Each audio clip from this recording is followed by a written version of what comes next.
¿Qué tal? ¿Cómo están?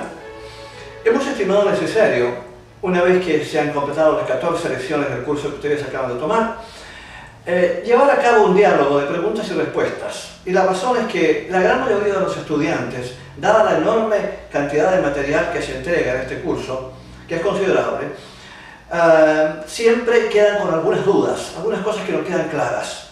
Y estima necesario y útil, entonces, hacer preguntas sobre diferentes aspectos que puedan no haberle quedado suficientemente claros. Eso es entendible. De manera que, a objeto de poder llenar ese vacío, por así decirlo, tratar en alguna forma de solucionar ese problema, hemos llevado a cabo este diálogo que voy a tener con un estudiante que ha tomado este curso en un par de ocasiones, Orlando de Frías, que está conmigo ahora y que gentilmente se ha prestado para llevar a cabo este esfuerzo conjuntamente conmigo. Vamos a hacer, Orlando tiene una serie de preguntas que según él me indicó y me mostró. Observé que estas preguntas son estándar, es decir, son las preguntas que la mayoría de la gente suele hacer después del curso, muchas veces.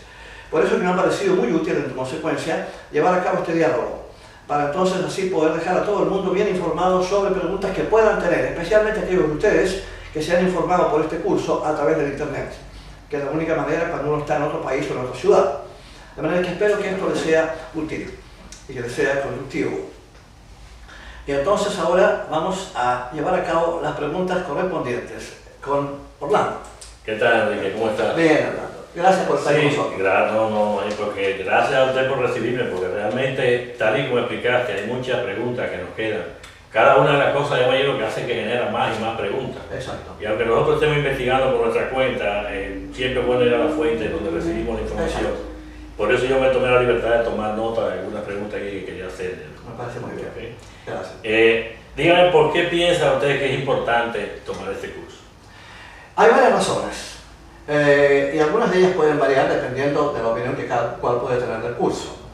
Este curso, al revés de lo que mucha gente piensa, es algo que es útil en este mundo, para esta vida. ¿Por qué? Porque cuando la gente empieza a pensar, y el objetivo de este curso es poner a la gente a pensar, y cuando la gente empieza a pensar, le empieza a cambiar la vida, porque empiezan a observar las cosas como son, y no como otras personas le han dicho que son. En este curso no pretendemos lavar el cerebro a nadie, como tú sabes, ya lo hemos dicho varias veces. Lo que queremos es que la gente se ponga a pensar.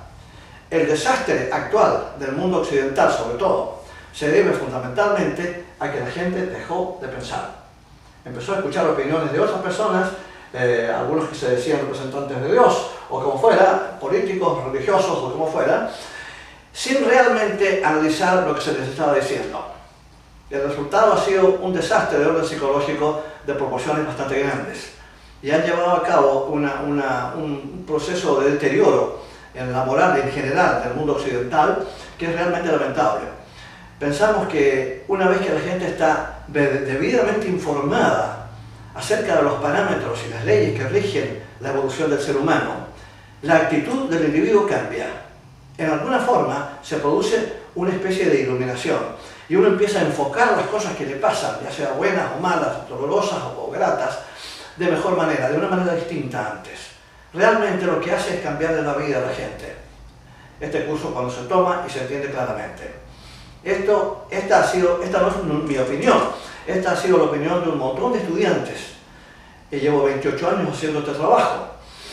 Y estos estudiantes, la gran mayoría a través de los años, con muchos de ellos me he encontrado a veces años después de que tomaron el curso. Años después. Y me han dicho que les cambió la vida. Ese es el objetivo y por eso es que es tan importante su difusión. Es una respuesta que me alegro mucho de que haberla preguntado, en el sentido de que la mayoría de nosotros vamos a este tipo de cursos tratando de investigar o de aprender qué podemos esperar en el futuro, qué nos espera después de la muerte.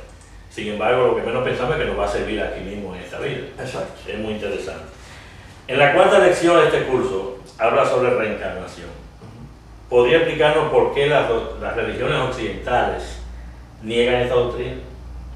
Bueno, hay varias razones, y algunas de ellas pueden ser especulativas, digamos, pero hay varias razones, algunas de ellas me parecen perfectamente válidas. La reencarnación, esencialmente lo que hace, es poner la redención del individuo o su liberación, o salvación, como le llaman algunas religiones, en manos del individuo. Para eso lo que le dice es que tiene muchísimas vidas para vivir, porque se entiende que el desarrollo del enorme potencial interno que tiene cada ser humano no va a poder ser desarrollado en una sola vida. Comenzamos desde un punto sumamente primitivo. Todos sabemos que en el mundo, en la vida, incluso en el mundo actual, existe gente que vive en cavernas todavía. Es evidente que estamos en diferentes estados de evolución. Pero todos hemos pasado por los mismos procesos de caverna, todo eso es inevitable. Porque aquí nadie empieza desde arriba, todos empezamos desde abajo, en el sistema. Y en consecuencia tenemos esta especie de carrera en la cual estamos embarcados para lograr el desarrollo de la conciencia. Vale decir, un potencial de divinidad que es de un esplendor extraordinario y que todos tenemos en semilla dentro de nosotros. Pero lo que se nos enseña en esta enseñanza fundamentalmente es que todo está en manos de nosotros. No hay intermediarios entre nosotros y Dios. Se nos han entregado los medios, el planeta y sus recursos. Se nos han entregado las leyes universales, los vehículos solamente para pensar, un cuerpo astral para sentir, un cuerpo físico para actuar. Tenemos este equipo, la vitalidad correspondiente. Y tenemos gente que encarna y que no tendrían por qué hacerlo porque ya han completado su evolución individual, únicamente para decirnos qué hacer y qué evitar a objeto de hacer este proceso un poco menos lento y más eficaz.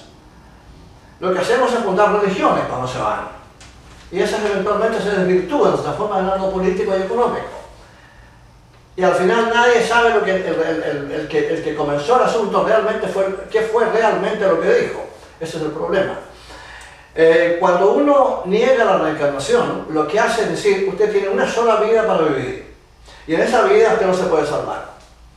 Nosotros tenemos que guiarlo para salvarlo. Usted nos pasa un porcentaje de lo que gana y nosotros lo vamos a poner en contacto con Dios. A la hora que esta misma gente dice que existe la reencarnación o acepta la doctrina, su relevancia desaparece por completo. Por esa razón es que la Iglesia Católica eliminó, por ejemplo, la reencarnación en el año 553 en el Concilio de Constantinopla, precisamente por esa razón. Porque no tenía un control completo y adecuado, lo que ellos estimaban apropiado, sobre sus fieles. Les entregaba, en otras palabras, la salvación en manos de los fieles, que es lo que corresponde, porque lo que se está desarrollando somos nosotros, y si somos nosotros los que tenemos que hacer el trabajo. Es tan simple como eso. Nadie va a poder salvarlo. Es solamente una vida adecuada, recta, en línea con las leyes del universo, en línea con el respeto y el amor por los demás, por nuestros semejantes, lo que nos va a salvar. Lo demás es totalmente inútil y no sirve absolutamente para nada. Eso es lo importante de recordar. Por eso es que la reencarnación no es aceptada, especialmente en la mayoría de las religiones occidentales, porque en las religiones orientales la reencarnación es un dogma de fe. En teosofía no tenemos dogmas, como tú sabes. Hemos analizado la doctrina, los que hemos estudiado teosofía, y hemos concluido que una vez que la estudiamos y la analizamos en su detalle y que realmente corresponde, hemos concluido que es perfectamente razonable que exista la reencarnación y que es el elemento pivotal, digamos, para lograr el desarrollo que buscamos. Magnífico. ¿Qué influencia puede tener la teosofía sobre el futuro de la humanidad? Considerable, precisamente por todo lo que hemos hablado ahora hablando. Cuando la teosofía se entiende correctamente, cuando sus postulados se asimilan adecuadamente y cuando en consecuencia ellos tienen un efecto sobre la forma como uno vive su vida, el avance se hace bastante más rápido. Lo que se está desarrollando dentro de nosotros, se nos asegura, es de un esplendor, de un brillo y de una sabiduría extraordinaria. Va a tomar tiempo, eso sí, bastante, inevitablemente, pero eventualmente vamos a llegar donde tenemos que llegar. Eso es absolutamente inevitable, pero tenemos que aplicarnos al asunto.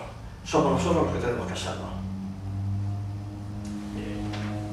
¿Cómo sabemos que lo que nos dice la teosofía es verdad? ¿Y cuán válida es nuestra fuente?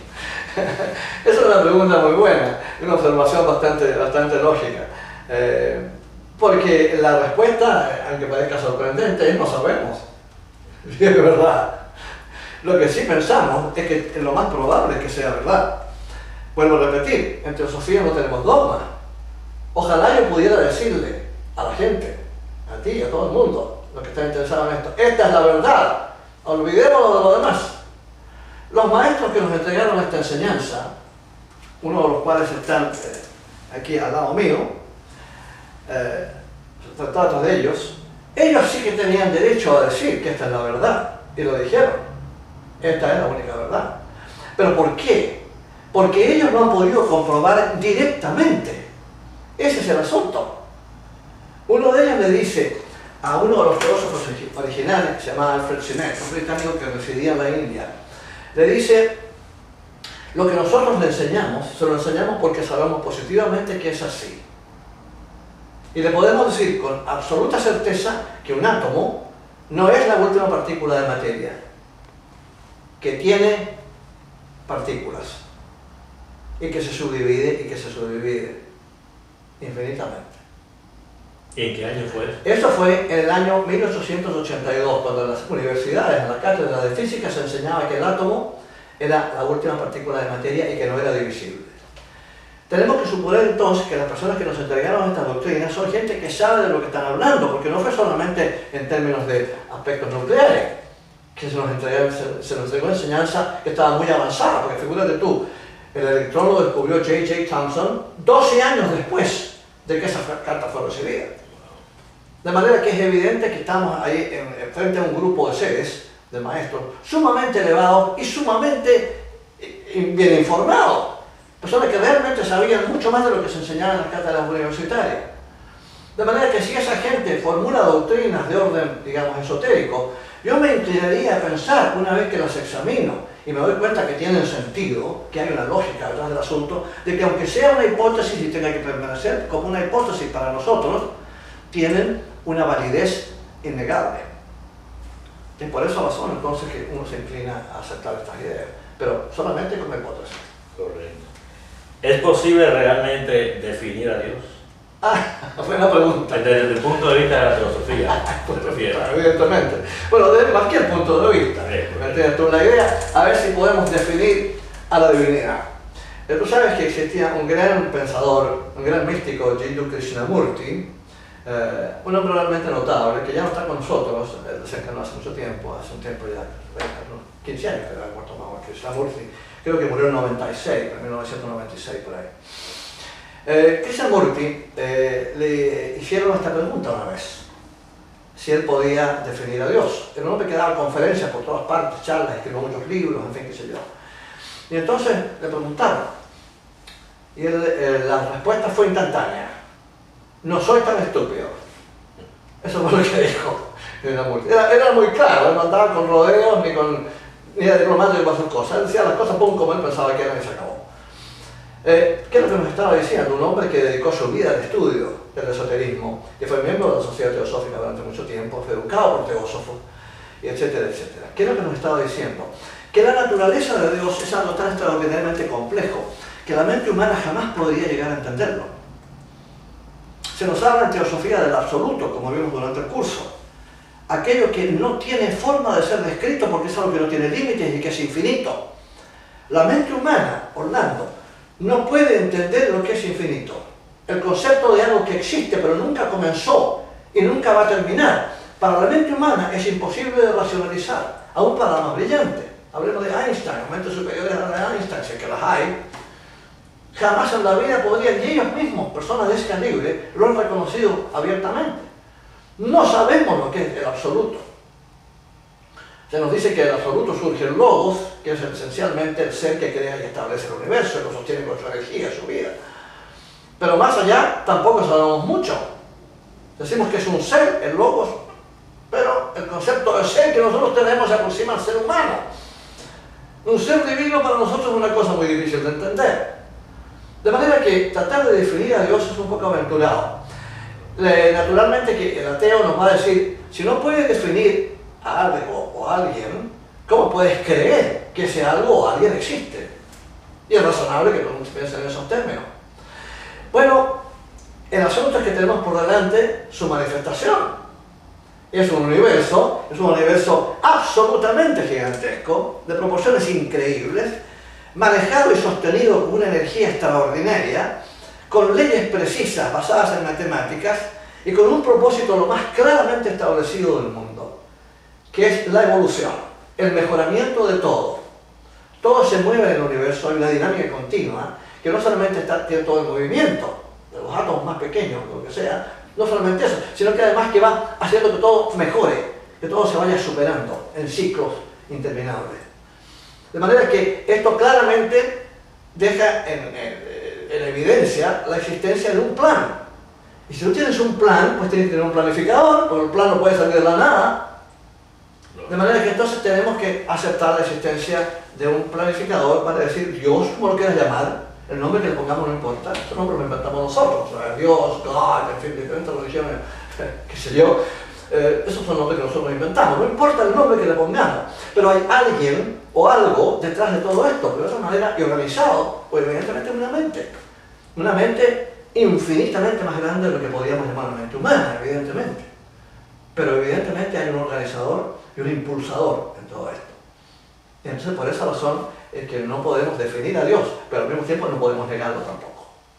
Claro, claro. Okay. Es tan simple como eso. ¿Es necesaria la fe? ¿La fe? Que la fe se mueve en todas las religiones. Y esto Tú sabes que hay un viejo dicho que dice la fe mueve montañas. Esto ha sido motivo de grandes confusiones en este sentido.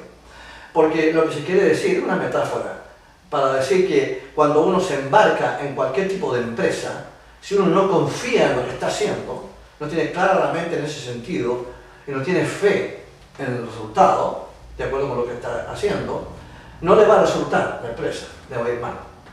Hay que tener fe en lo que uno está haciendo. Ahora, la fe, para que tenga valor, tiene que apoyarse en hechos, tiene que apoyarse en sensatez, en lógica. Tú no puedes decir, yo tengo fe en que esto va a pasar. Y yo te pregunto, ¿y por qué tú tienes fe en que eso va a pasar? Y tú me dices, no tengo idea por qué, pero yo tengo fe. Es una cosa que no tiene el menor sentido. Si se va a tener fe, esa fe tiene que estar fundamentada adecuadamente. Es lo más importante de todo.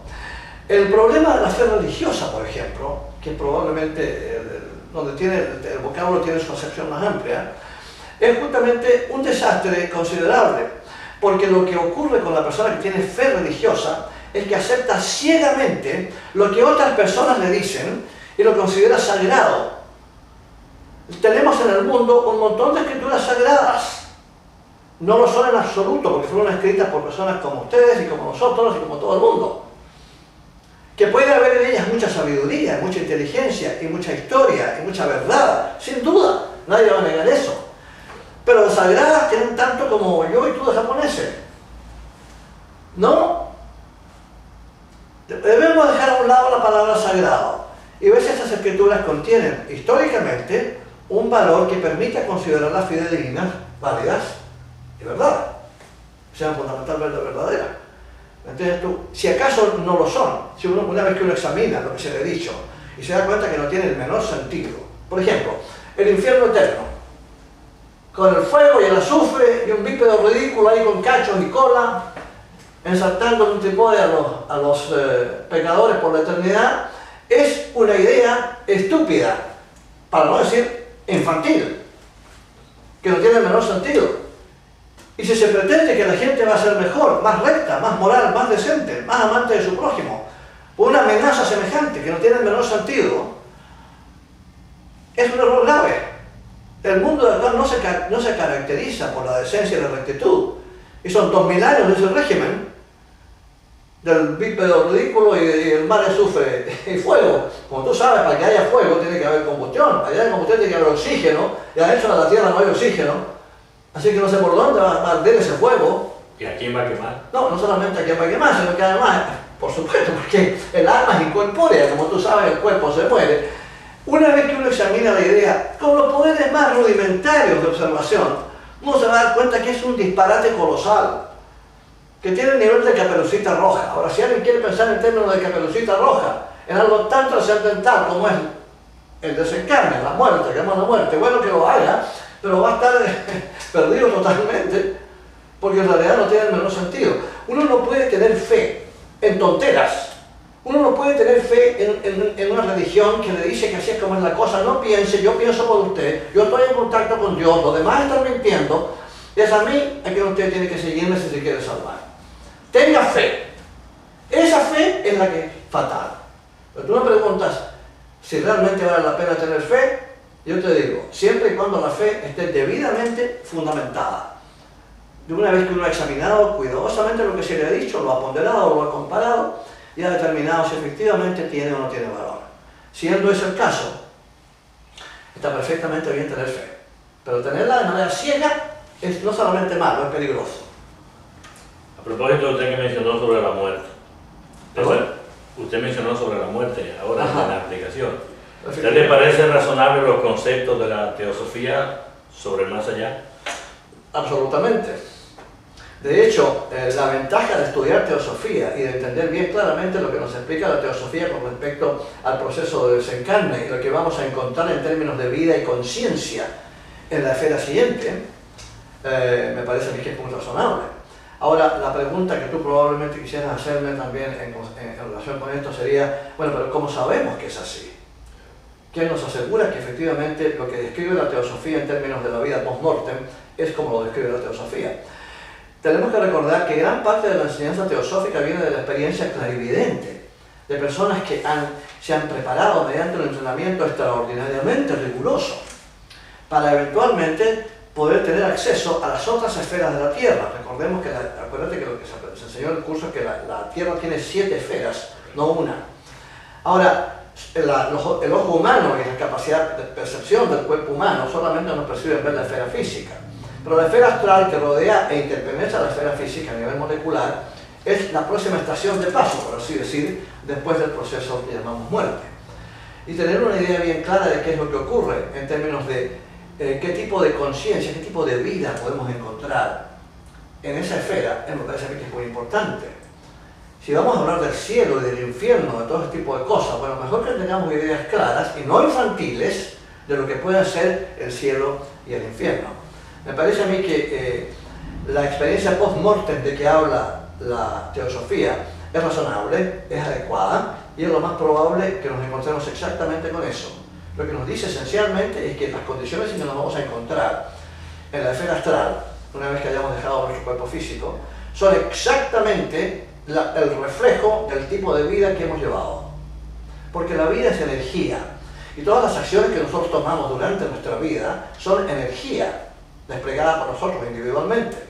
Si esa energía se ha desplegado en términos, por ejemplo, de criminalidad, lo que nos vamos a encontrar al otro lado es una situación de criminalidad. Porque eso es lo que hemos creado para nosotros. Nosotros creamos nuestra vida post-mortem con las actitudes y acciones de la vida física. En eso nos hemos empapado. Eso ha sido nuestro estado de conciencia. Hemos funcionado en eso. Eso es lo que pensamos. Eso es lo que nos gusta. Por eso que vivimos así, porque nos gusta. Al criminal le gusta ser criminal, si no le gustara no lo sería. Sí. Entonces, si tiene actitudes criminales, lo que se va a encontrar al otro lado es con criminales y criminalidad. Porque esa es la forma como él estructuró su vida. Y en consecuencia, la vida astral para este individuo, la vida post-mortem inmediata después del desencarne, va a ser muy dura. Porque se va a encontrar en una situación de conflicto y de oscuridad y de terror, que es lo que suele causar la criminalidad. Es lo que él ha sembrado y ahora lo está cosechando. Está claro. ¿Nos puede explicar la diferencia entre los términos salvación y liberación? Considerable. Porque lo dijimos anteriormente, generalmente en las religiones occidentales lo que se habla es de la salvación. Presumiblemente la salvación del infierno y el bípedo ridículo de los cachos y la cola. Presumiblemente eso. Ahí entonces el cielo. En donde según se me ha dicho a mí, cuando yo le he preguntado a personas, vamos a estar en presencia de Dios. El Dios aparentemente para ellos, para ese tipo de personas, es un personaje, sentado en un trono en alguna parte allá arriba. Porque el cielo, según me dicen, está allá arriba. Como te podrás imaginar, en el espacio no hay arriba ni abajo, así que es imposible pensar en términos de arriba y abajo. Pero supongamos que lo haya. y existe este Dios sentado en un trono, un anciano venerable de aspecto de nuestra raza por lo general, no va a ser negro Dios ni va a ser mujer tampoco. Si es de nuestra raza, lo aceptamos entonces como tal. Un anciano venerable que va a estar esperándonos ahí después que nosotros hagamos nuestra transición del plano físico al cielo. El problema está en que diariamente desencarnan cientos de miles de personas, literalmente, cientos de miles de personas desencarnan diariamente en el planeta. De modo que la cola frente al trono divino es larguísima.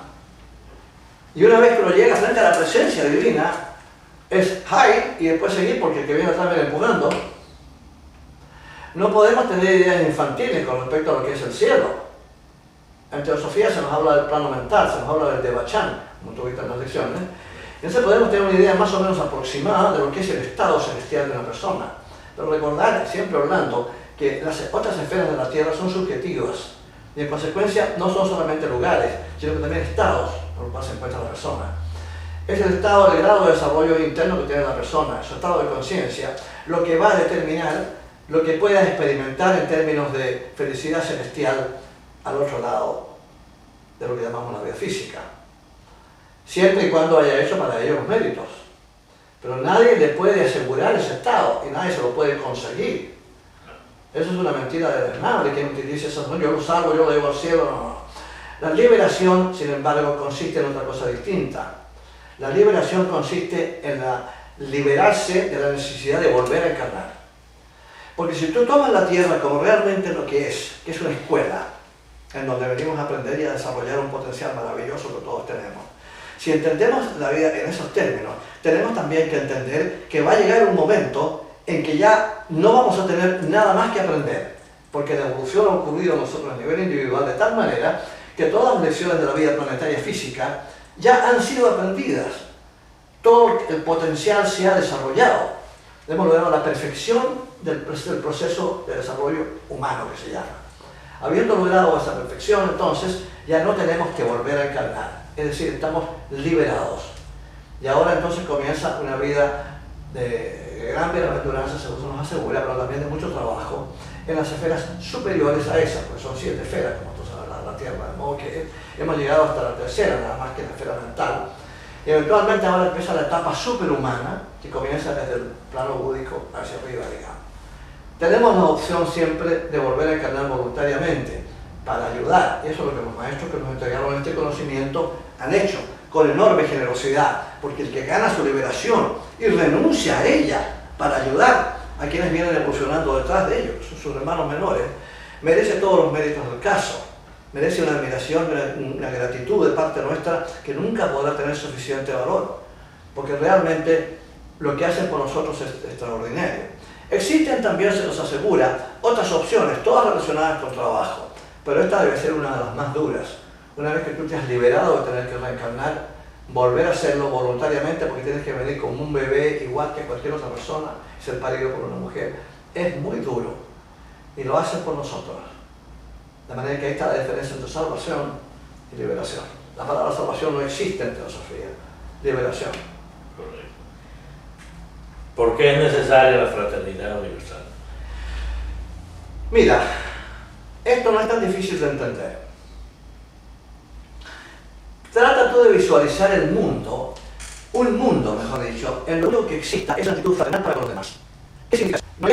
No engañas a nadie, no haces sufrir a nadie, no estás a nadie, no ignoras a nadie, amas a todo el mundo, ayudas cuando puedes, donde hay dificultad y necesidad, corres a ayudar aunque sea a costilla de sacrificio personal y muy intenso a veces. Lo das todo y no pides nada. Eso es fraternidad. ¿Qué significa fraternidad en este caso? Que la vida de los demás y el sufrimiento de los demás te impacta tanto a ti como el propio, o tu familia. Lloras darle de comer a tu hijo por situaciones terribles y aflictivas que puedas estar pasando. Te das cuenta que tu hijo está muriendo de hambre. Por tu hijo. Llorarías de la misma manera por el hijo de un chinito que está al otro lado del mundo, o un negrito en el África, o un europeo en Rusia, o en Alemania, aunque fuera, que no son hijos tuyos, son de otra raza y de otra cultura, pero están muriendo de hambre. ¿Te causaría la misma angustia, la misma desesperación? Ciertamente que no. Todavía no hemos llegado a ese punto. Cuando llegamos al punto en que el sufrimiento ajeno, venga de quien venga, de la cultura que venga, sea pariente o no sea pariente de uno, que sea raza o lo que sea, cuando ese sufrimiento nos causa angustia y queremos hacer todo lo posible por paliarlo en alguna forma, hemos logrado una medida de fraternidad universal. Y una vez que eso se ha logrado, fíjate, se acabaron los conflictos, se acabaron las guerras, se acabó el odio, se acabó la envidia, desaparecen un montón de males, solamente considerando que se ha establecido finalmente en nuestro mundo un concepto legítimo y auténtico de fraternidad universal, en que todos nos damos la mano y todos nos ayudamos mutuamente en nuestras dificultades para hacer de este mundo una experiencia, el mundo físico, digamos, una experiencia más grata de lo que normalmente es. Es posible eso, no es un sueño, como dice uno de los maestros, es un noble sueño, si fuera solamente un sueño, pero no es un sueño, es una posibilidad. ¿Y está en manos de quién? Nuestras. Nosotros somos los que tenemos que llevarlo a cabo. De manera que, así es como se nos dice que es la cosa. O sea, que tenemos que identificarnos plenamente con los demás. ¿Sí? ¿Cuáles son los pasos a dar después de tomar el curso introductorio? ¿Qué usted recomienda hacer? Bueno, tú sabes que en el material por escrito que se entrega en cada lección hay una bibliografía. Esta está indicada también en el internet, por supuesto, en donde se muestra el curso por escrito. En la lección por escrito, donde hay texto, está indicado al final de cada lección la bibliografía que se ha empleado para estructurar esa lección. Ubicar esos libros es importante. Algunos de ellos no están en español. Algunos que han sido traducidos al español no están disponibles. Ponerse en contacto con upasica.com, que es un link muy apropiado y se encuentra mucho material en español. ¿Cómo se escribe ese Upasica? Upasica, U-P-A-S-I-K-A. Upasica. Upasica quiere decir, en tibetano quiere decir discípulo femenino. Upasaka es masculino, Upasica es femenino. Y así como los maestros le decían a Madame Blavatsky, le decían Upasica, era un discípulo femenino. Así se llama el link, de internet se llama upasica.com. Ese es un buen link en ese sentido. Hay otros también. En internet se pueden encontrar muchos libros que son difíciles de encontrar en librerías, pues sí, porque están acotadas las ediciones muchas veces.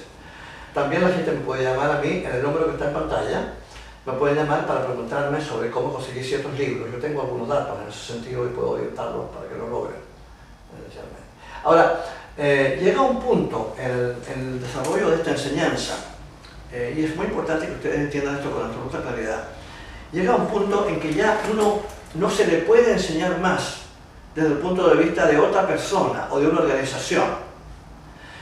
Las ideas básicas son considerables y son complejas a veces.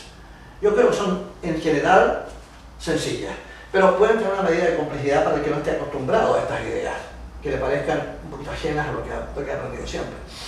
Eso es posible. Pero en general no hay tanta complejidad. Y hay que hacer un esfuerzo considerable, si a veces es necesario. Otras veces no le cuesta mucho a la gente porque todo depende del estado de conciencia de cada cual. A veces venimos de vidas pasadas con este conocimiento y lo que hacemos es recordarlo nada más y entonces nos entra muy fácil. Pero otras personas están en esto por primera vez y para ellos puede resultar un poquito complicado. Entendemos claramente que en este caso tienen que tener paciencia.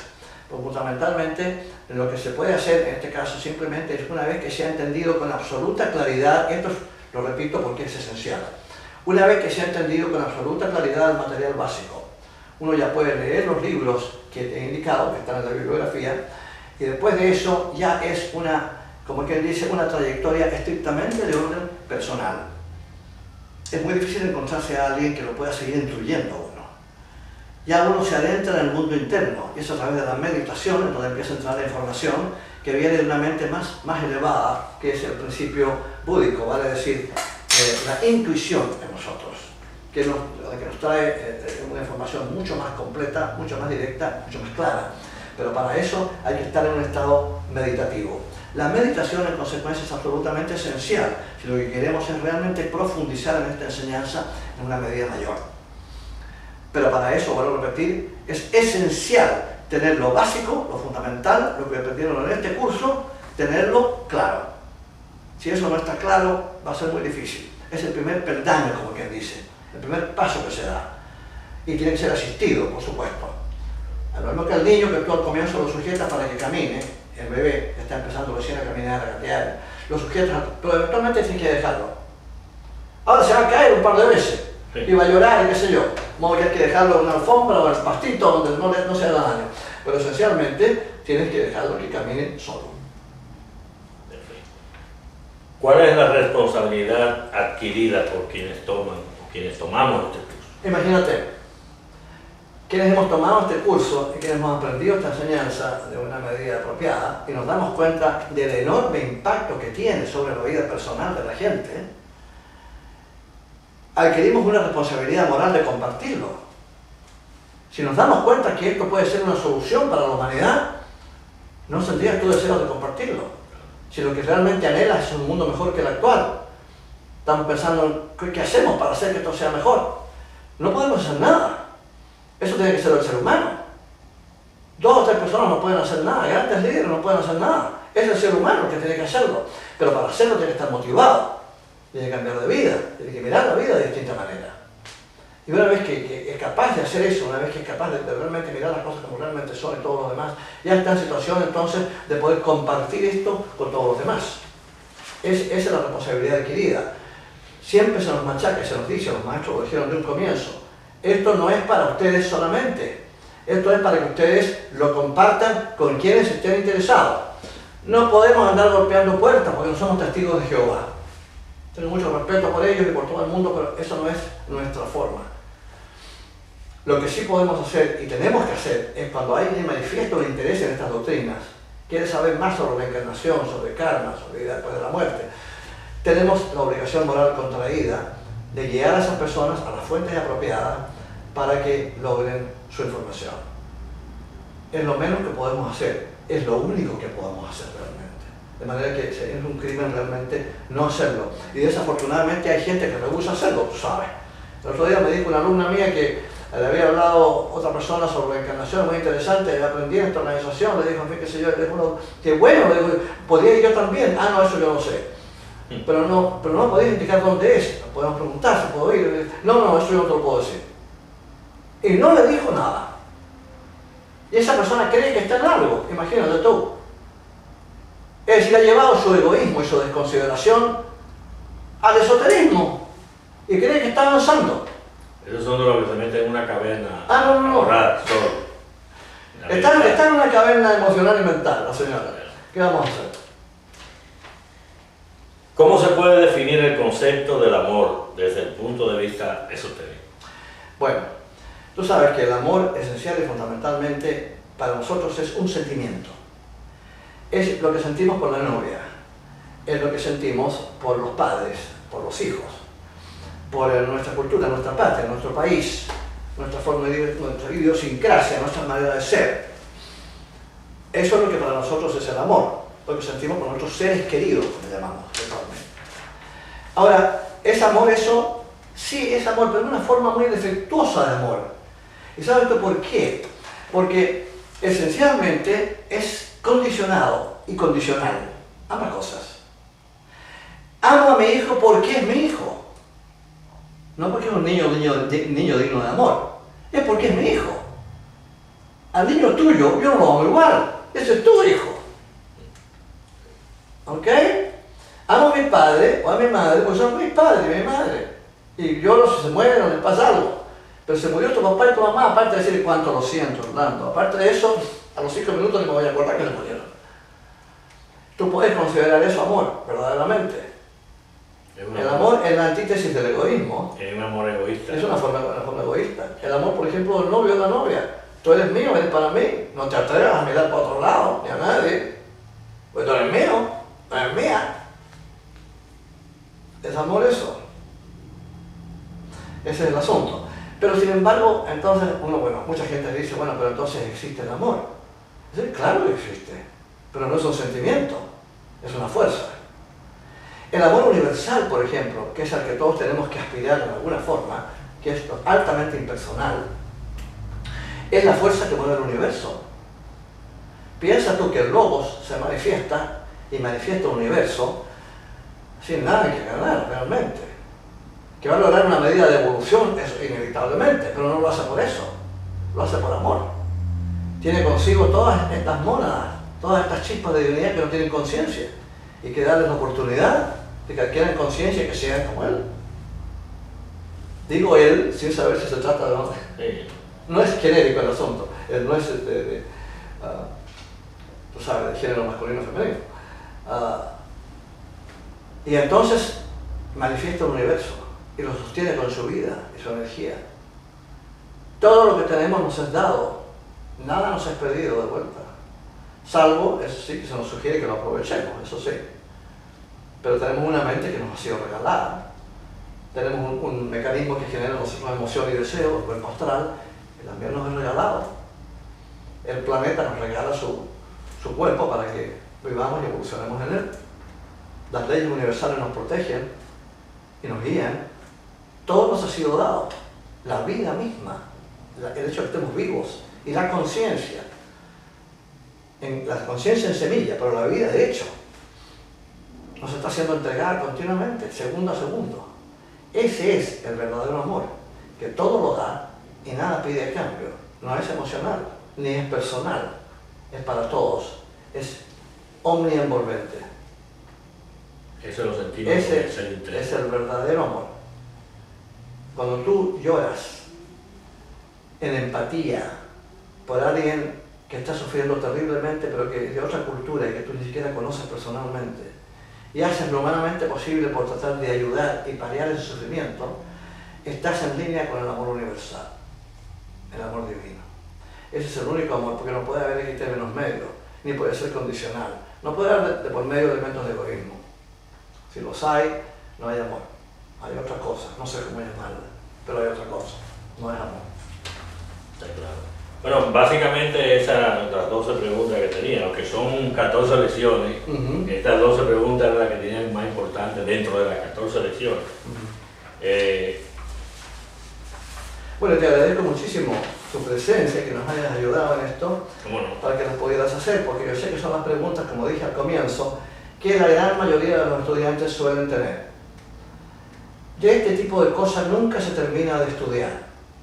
Este curso introductorio que yo enseño, lo estoy enseñando ya por 28 años. Cojo las lecciones a veces y me pongo a leerlas y sigo aprendiendo de él, aunque sean 28 años. He tomado infinidad de grupos, una enorme cantidad, gran cantidad de estudiantes. Gracias a Dios he tenido la oportunidad, se me ha permitido llevar a cabo este esfuerzo, por lo cual me siento muy agradecido. Pero uno nunca termina de aprender. Hay estudiantes que lo toman y después aparecen de nuevo. Y yo les pregunto que por qué. Eso era el comienzo, sobre todo. Ahora ya sé por qué. Pero al comienzo no lo entendía bien. ¿Por qué quería repetirse el plato? Y me decían siempre lo mismo. Porque la segunda vez que lo tomé, me pareció como que no lo había tomado nunca. La cantidad de información que se me había ido la primera vez, la segunda vez la agarré muy bien. Y la tercera vez la agarré mejor todavía. Sí, hay gente que lo toma 5 o 6 veces. Y siempre me dice que están aprendiendo de él. De hecho, Luis García, nuestro entrañable amigo que ya no está en este mundo, y que me prestaba su local, en donde recibíamos más de 100 estudiantes muchas veces, sin cobrarme nada, con un amor y una consideración increíble, se vio obligado a tomarlo como 18 veces, porque ahí dice el curso tantas veces, ¿ves tú?